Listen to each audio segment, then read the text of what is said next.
Big thunderstorms are rolling across the countryside. These heavy and dramatic downpours are the lifeblood of the floodplains. They bring water, and water brings life. Water birds gather in large numbers, drawn by the promise of abundance. And from early morning, birds are out feeding.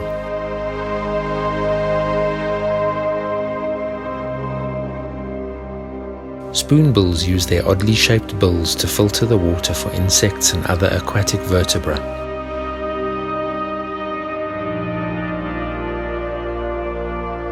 While herons are out waiting to catch larger prey.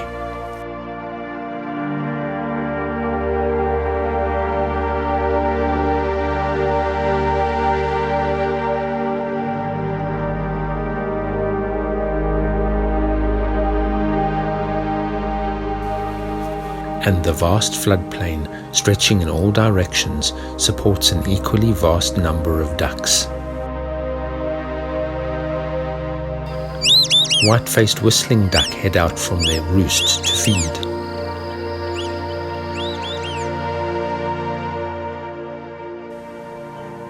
And the slow and patient hunt of the egret,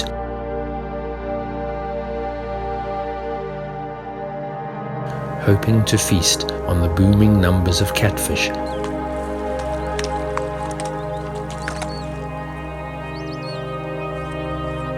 Finally pays off.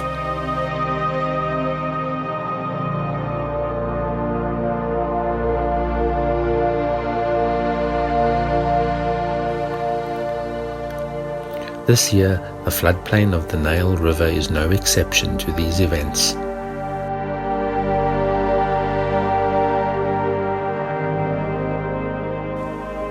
A marabou stork has even joined the banquet. And it is these events that led to the dramatic news of white-throated bee-eater having been discovered. With that dramatic news, the twitch for the bee-eater was on.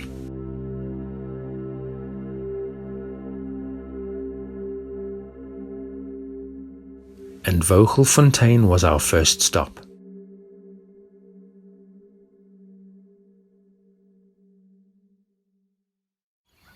So just arrived on the Nile floodplain. As you can see, a lovely sunrise behind me. There's a few people around, lots of water. It's been awesome rain this year, so the water levels are still quite high. Lots of herons and egrets, yellow-billed storks around. Just had a nice moment or two with a Jamison's firefinch. So far the morning's looking good, and hopefully we'll still get our white-throated bee-eater, which is ultimately why we came. So hopefully we'll still be lucky later today. While birding, an unexpected celebrity arrived. Here was Lucas. He's the famous individual who saw the white-throated bee-eater yesterday. Yes. Yeah, so whereabouts did you see them? They were there by the lookout tower. I was there, was sitting on top. So they came from the northwesterly direction. As I was there, because they were calling it, I had that unique call which I don't know. Then I turned and looked at them, and only to find out it's them. So I had to watch them until they disappeared. So they were just flying over, right? Some of them they flew over me, and then two went on the side of me. So it was a very beautiful sighting. Awesome, awesome. And you think they might stay around, still be around today? Likely, probably, because when they came, they didn't just go straight into one direction. They came, and then about maybe 800 meters from me, they turned back towards the south, so along the floodplain. So it's likely, if they were just going in one direction, I'll say yes, they would go for good. But the reason that they turned back, that means it's a likelihood that they can still be around somewhere. Awesome. You just need to listen to the call, and you're likely to see them. Awesome. Well, brilliant sighting and well done. Thank you very much. Yes.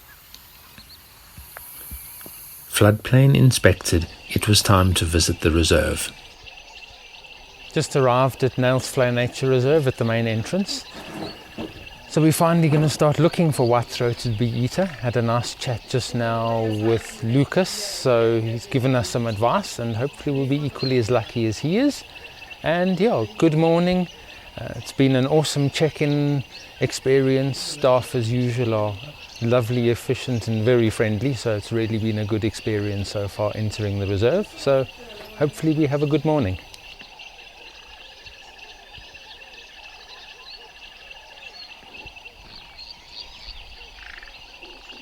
So it's very important in a morning's birding to stop and put the kettle on. So always stop, pop your boot lid open, put the kettle on, wait for it to whistle, make coffee, keeps you going.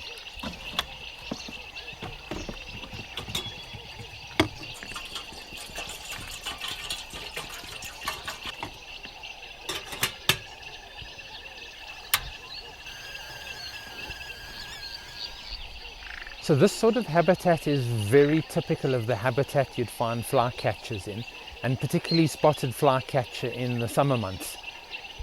So what they like doing, being a flycatcher, they prefer to sit slightly out of view, just under the branches of a tree, and they will tend to sit fairly low down and a little bit secluded. Then they will shoot out to hawk insects from their secluded perch. And they love this sort of habitat where you've got an open understory with nice short grass. So quite often picnic sites, campsites, gardens, those sorts of things are ideal habitat for the likes of spotted flycatcher, because it really gives them an opportunity to easily shoot out from under a tree and dart out to grab their prey and then shoot back to the safety of their secluded perch to eat their meal.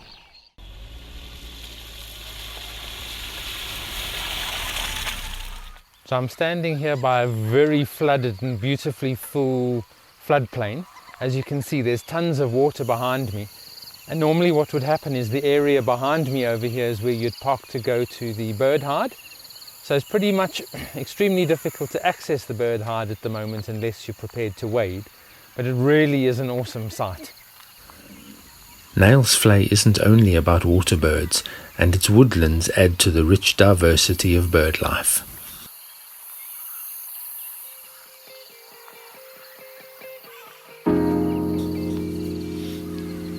With water levels not seen for many years, the waterbird bonanza looks set to continue well into winter.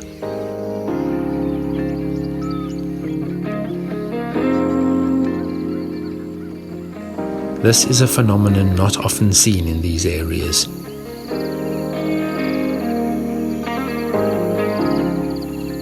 And with conditions so impressive, there was one more place left to visit.